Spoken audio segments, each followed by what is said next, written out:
Pankaj and welcome back to teaching exam study.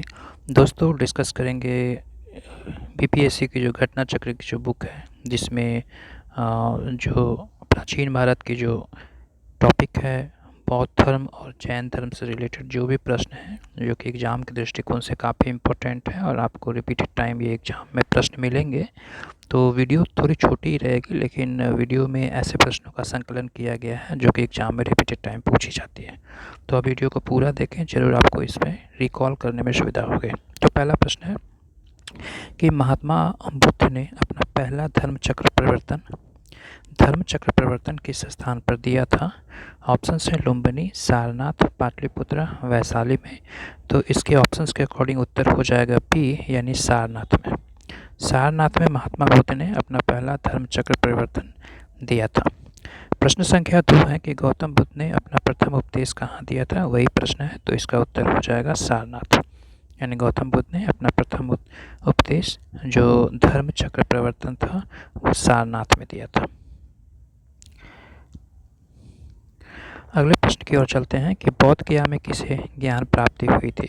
Mahavir Swami, Gautam Buddha, Simandhar Swami, Parshvanath स्वामी। उपयुक्त में से कोई नहीं, उपयुक्त में से एक से अधिक। तो इसका उत्तर हो जाएगा बी, गौतम बुद्ध।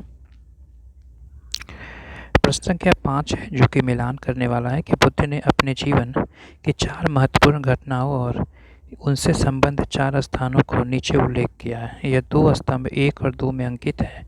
आपको इनका सुमेल करना है। जैसे स्तंभ 1 में जन्म है, ज्ञान प्राप्ति, प्रथम प्रवचन और निधन। उसके बाद स्तंभ 2 में सारनाथ, बोध गया, लुम्बिनी और कुशीनगर। तो इसके ऑप्शंस के अकॉर्डिंग हो जाएगा 1 का 3, यानी जन्म जो हुआ वो 3 यानी कि लुम्बिनी में। ज्ञान प्राप्ति हुआ था बोध गया में। प्रथम प्रवचन जो दिए थे वो सारनाथ में, धर्म चक्र परिवर्तन। और जो निधन हुआ वो कुशीनगर में हुआ। तो इस प्रकार से इसका ऑप्शन सी सही रहेगा। अगले प्रश्न की ओर चलते हैं। यहाँ पे देख रहे हैं जन्म लुम्बिनी में, ज्ञान प्राप्ति बोध गया में, प्रथम प्रवचन जो हुआ वो सारनाथ में और निधन जो हुआ वो कुशीनगर में हुआ था। अगले प्रश्न की ओर आगे बढ़ते हैं। उम्मीद कर रहा हूँ कि आपको वीडियो काफ़ी पसंद आता होगा और आप इसे एग्जाम के पहले रिकॉल कर पाएंगे। अजातशत्रु के शासनकाल में प्रथम बौद्ध संगति का आयोजन किस नगर में हुआ था। राजगिरी, मगध, पाटलिपुत्र या कश्मीर में। तो इसके ऑप्शंस के अकॉर्डिंग उत्तर हो जाएगा सी, पाटलिपुत्र में। व्याख्या देखते हैं कि प्रथम बौद्ध संगति बुद्ध की मृत्यु के तत्काल राजगीर की सप्तपर्णी गुफा में हुई। इस समय मगध का शासक अजातशत्रु था। इस संगति की अध्यक्षता महाकश्यप ने की थी। इसमें बुद्ध के प्रथम शिष्य आनंद और उपाली भी उपस्थित थे। इसमें बुद्ध की शिक्षाओं का संकलन हुआ तथा उन्हें शुद्ध और विनय नामक 2 पिटकों में विभाजित किया गया था। आनंद तथा उपाली क्रमशः धर्म और विनय के प्रमाण माने जाते हैं। अगला प्रश्न है कि प्रथम बौद्ध संगति के अध्यक्ष कौन थे। वसुमित्र, महाकश्यप, संघरज या पार्श्वक। या उपयुक्त में से कोई नहीं, उपयुक्त में से एक से अधिक। ये प्रश्न 67वीं बीपीएससी प्री में 2022 में पूछी गई थी। तो इसका जो उत्तर हो जाएगा महाकश्यप। अगले प्रश्न की ओर आगे बढ़ते हैं कि प्रथम बौद्ध महासभा का आयोजित कहाँ हुई थी। तो पाटलिपुत्र, राजगिरी, अमरावती, कनगनहल्ली। उपयुक्त में से कोई नहीं, उपयुक्त में से एक से अधिक। तो इसका उत्तर हो जाएगा राजगिरी में। भगवान बुद्ध के महापरिनिर्वाण के बाद पहली बौद्ध संगति हुई थी राजगिरी में, गया में, पाटलिपुत्र में, वैशाली में। उपयुक्त में से कोई नहीं, उपयुक्त में से एक से अधिक। तो इसका उत्तर हो जाएगा राजगिरी में। कनिष्क के शासनकाल में बौद्ध सभा किस नगर में आयोजित किया गया था।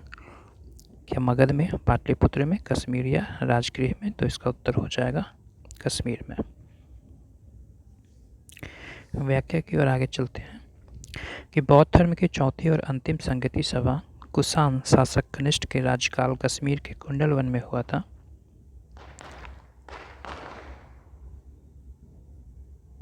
इसकी अध्यक्षता वसुमित्र ने की थी। अश्वघोष इसके उपाध्यक्ष थे। यहाँ बौद्ध ग्रंथों के कठिन अंशों पर सम्यक विचार किया गया और प्रत्येक पीठक पर भाष्य लिखे गए।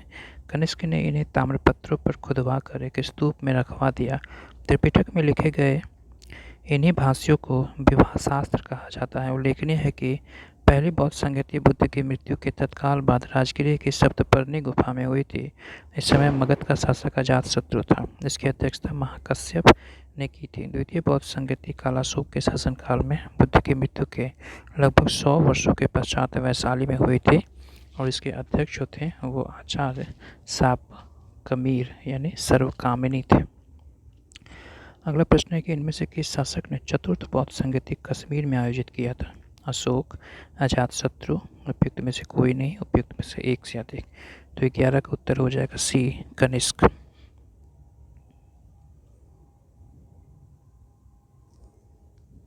अगला प्रश्न है कि अशोक के शासनकाल में बौद्ध सभा किस नगर में आयोजित की गई थी? तो ये पाटलिपुत्र में आयोजित किया गया था। सिंहली अनुश्रुतियों, दीपवंश और महावंश के अनुसार अशोक के राज्यकाल में पाटलिपुत्र में मोगलीपुत्र तिस्स की अध्यक्षता में तृतीय बौद्ध संगति का आयोजन हुआ था। अगले प्रश्न की ओर आगे बढ़ते हैं। प्रश्न संख्या 13 कि तृतीय बौद्ध सभा किस स्थान पर बुलाई गई थी? तक्षशिला, सारनाथ, बोधगया या पाटलिपुत्र में? तो ऑप्शंस के अकॉर्डिंग उत्तर हो जाएगा पाटलिपुत्र में, यानी तृतीय बौद्ध सभा जो है वो पाटलिपुत्र में बुलाई गई थी। महात्मा बुद्ध को महापरिनिर्वाण कहाँ हुआ? लुम्बिनी में, बोधगया में, कुशीनगर में या कपिलवस्तु में? ये काफ़ी इंपॉर्टेंट क्वेश्चन है, तो इसका जो उत्तर हो जाएगा सी। आगे हम व्याख्या देखते हैं कि महात्मा बुद्ध ने अपना पहला उपदेश सारनाथ में दिया था। उसके पश्चात बौद्ध धर्म के प्रचार के लिए कपिलवस्तु, राजगिरी, वैशाली तथा कौशल राज्य गए। सबसे अधिक बौद्ध धर्म का प्रचार कौशल राज्य में हुआ। कौशल नरेश प्रसेनजीत ने भी अपने परिवार के साथ बुद्ध की शिष्यता ग्रहण की थी। अपना प्रचार करते हुए वे मल्लों की राजधानी पावा पहुँचे, जहाँ इन्हें चुद नामक लुहार का अम्र वाटिका में ठहरे उसके बुद्ध को खाने के लिए दिया। इससे उन्हें रक्तातिसार हो गया और भयानक पीड़ा उत्पन्न हुई। इस वेदना के बाद भी कुशीनारा यानी कसिया मल्ल गणराज्य की राजधानी रही है पहुँचे और 483 ईस्वी पूर्व 80 वर्ष की अवस्था में उन्होंने अपना शरीर त्याग दिया। बौद्ध ग्रंथों में इसे महापरिनिर्वाण की संज्ञा दिया जाता है।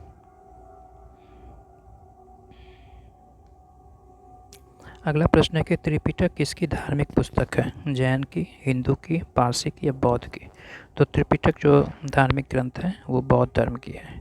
आइए इसका व्याख्या देखते हैं। ये 63वें यूपीएससी 2017 में पूछा गया प्रश्न है कि त्रिपिटक बौद्ध धर्म ग्रंथों में सर्वाधिक महत्वपूर्ण है। बुद्ध की मृत्यु के बाद उनकी शिक्षाओं को संकलित कर 3 भागों में बांटा गया था। पहला था विनय पिटक, जिसे संघ संबंधी नियम तथा दैनिक जीवन संबंधी आचार विचारों का संग्रह है। दूसरा है शुद्ध पिटक, यानी महात्मा बुद्ध के उपदेशों का संग्रह है। और तीसरा है अभिधम्म पिटक, यानी बौद्ध धर्म में दार्शनिक सिद्धांत।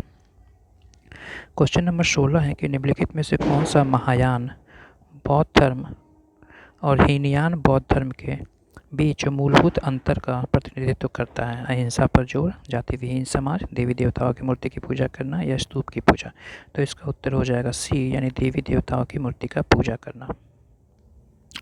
अगला प्रश्न है कि बौद्ध धर्म के अगला प्रश्न है कि बोध गया में बोधि वृक्ष अपने वंश की किस पीढ़ी की है? तृतीय पीढ़ी की, चतुर्थ पीढ़ी की, पंचम या षष्ठम पीढ़ी की? तो महाबोधि मंदिर स्थित वर्तमान बोधि वृक्ष वह नहीं है जिसके नीचे बैठकर महात्मा बुद्ध ने ज्ञान प्राप्त किया था। इंसान के अनुसार मूल वृक्ष की 7वीं शताब्दी में सम्राट अशोक ने नष्ट कर दिया। इसके बाद इस स्थान पर 2 और वृक्ष रोपित हुए और नष्ट हुए। वर्तमान वृक्ष जिसे हम देख रहे हैं वह 5वीं पीढ़ी की वृक्ष है। तो यहाँ 5वीं पीढ़ी की वृक्ष है जिसे अलेक्जेंडर कनिंघम ने लगवाया था। यह वृक्ष पूरी तरह संरक्षित है और केवल इसमें गिरी हुई पत्तियों को ही छूने एवं उठाने का अधिकार है। एक अन्य तथ्य के अनुसार यह वृक्ष क्रमशः 2 बार सम्राट अशोक, 1 बार पुष्यमित्र शुंग और 1 बार पूर्ववर्मा तथा अंतिम कनिंघम द्वारा लगाया गया। अतः यह 6ठी पीढ़ी की वृक्ष है। बिहार सरकार के पर्यटन विभाग की वेबसाइट पर इसे 5वीं पीढ़ी बताया गया है। तथ्यों में विवाद होने के कारण बिहार लोक सेवा आयोग ने इस प्रश्न का मूल्यांकन से बाहर कर दिया। अगला प्रश्न है कि चीनी यात्री सुंगयुन ने भारत की यात्रा कब किया था? तो ये जो भारत की यात्रा किया वो 515 ईस्वी से 520 ईस्वी तक। चीनी यात्री सुंगयुन 518 ईस्वी में भारत आया। इसने अपने 3 वर्षों की यात्रा में बौद्ध धर्म की प्रतियों को एकत्रित किया। क्वेश्चन नंबर 19 है कि बोध गया में महाबोधि मंदिर बनाया गया था। गौतम बुद्ध पैदा हुए थे। गौतम बुद्ध को ज्ञान की प्राप्ति हुई थी। गौतम बुद्ध ने अपना प्रथम प्रवचन दिया था या गौतम बुद्ध की मृत्यु हुई थी? तो इसका उत्तर हो जाएगा बी, गौतम बुद्ध को ज्ञान की प्राप्ति हुई थी। बोध गया में 6 वर्ष की साधना के पश्चात 35 वर्ष की आयु में महात्मा बुद्ध को वैशाख पूर्णिमा की रात को एक पीपल वृक्ष के नीचे ज्ञान की प्राप्ति हुई। इस स्थल पर मंदिर का निर्माण सम्राट अशोक ने 3री शताब्दी बीसी में प्रारंभ किया, परंतु इसका वर्तमान स्वरूप 5वीं-6ठी शताब्दी में निर्मित हुआ। यह मंदिर पूरी तरह ईंटों से निर्मित है। वर्ष 2002 में यूनेस्को द्वारा यह विश्व धरोहर की सूची में शामिल किया गया, 2002 में।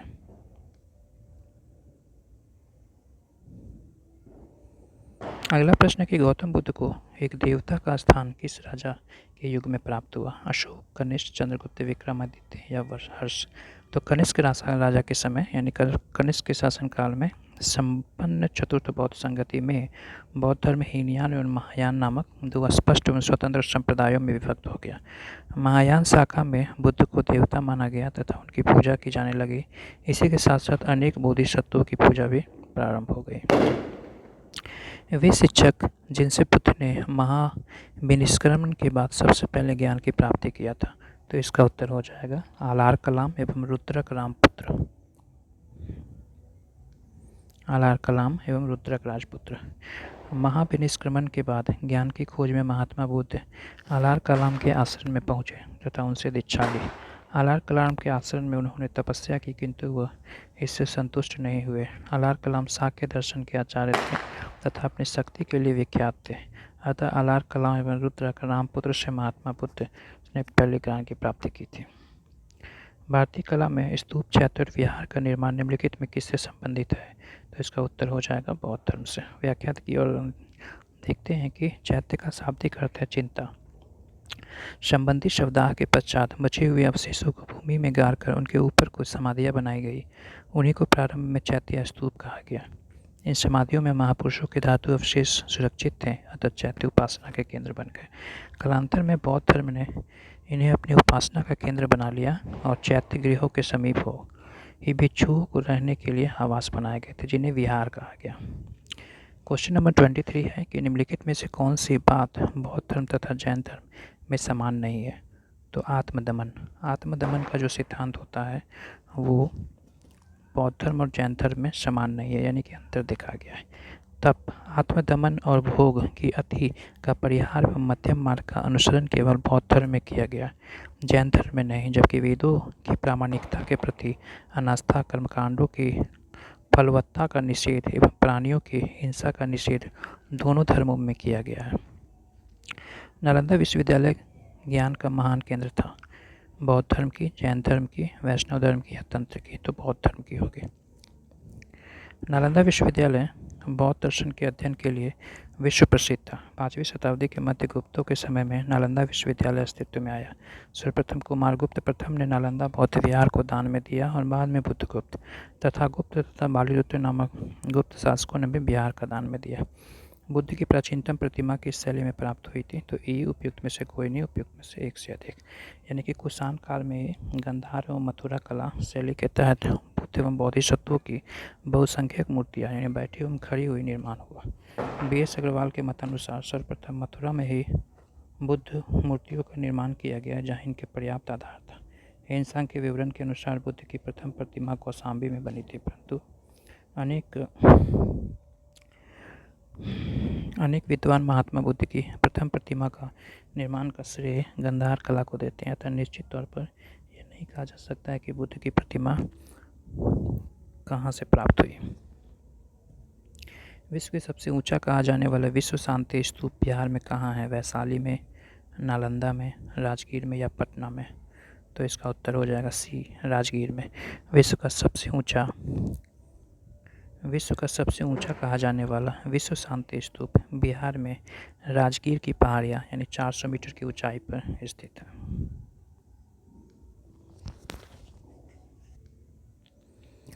हेलो फ्रेंड, और ये जो जैन धर्म की जो वाली जो टॉपिक है वो हम अगले वीडियो में आपके लिए लाएंगे। तो इसका पार्ट 2 भी आएगा जिसमें कि जैन धर्म से रिलेटेड प्रश्नों का संकलन को व्याख्या किया जाएगा। तो आप अगर चैनल पर नए हैं तो चैनल को सब्सक्राइब कर लें ताकि जो ये पार्ट 2 वाली वीडियो है इसकी नोटिफिकेशन आपको मिल पाए। वीडियो देखने के लिए धन्यवाद। Thank you very much.